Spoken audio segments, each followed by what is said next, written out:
বিবেক তার দাদির বাড়িতে একা ছিল। আড়ম্বরপূর্ণ কিন্তু পুরনো রেডিওটি কোণে পড়েছিল, ধুলো মাখা। হঠাৎ রেডিওটি নিজে থেকে কাজ করতে শুরু করলো।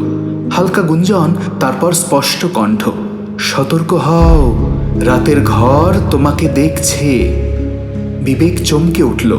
চারপাশ নীরব, কিন্তু রেডিও ধীরে ধীরে বার্তা দিতে লাগলো, দরজা বন্ধ করো, কেউ আসছে। বিবেক দ্রুত ঘরের দরজা বন্ধ করল।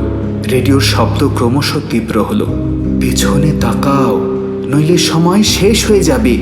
সে ধীরে ধীরে পিছনে তাকালো। ঘরের কোথাও কেউ নেই, শুধু রেডিওর শব্দ, যেন ভয়ঙ্কর কোনো সতর্কতা তার জন্য বহন করে চলেছে। রাতভর রেডিও মাঝে মাঝে বার্তা দিচ্ছিল, কখনো কণ্ঠের তীব্রতা কম, কখনো বাড়ছে।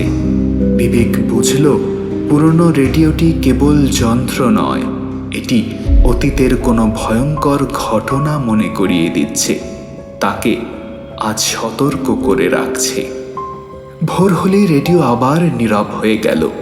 বিবেক বুঝতে পারল রাত শেষ হয়েছে, কিন্তু রাতের সেই ভয়ঙ্কর সতর্কতার বাণী চিরকাল তার মনে থেকে যাবে।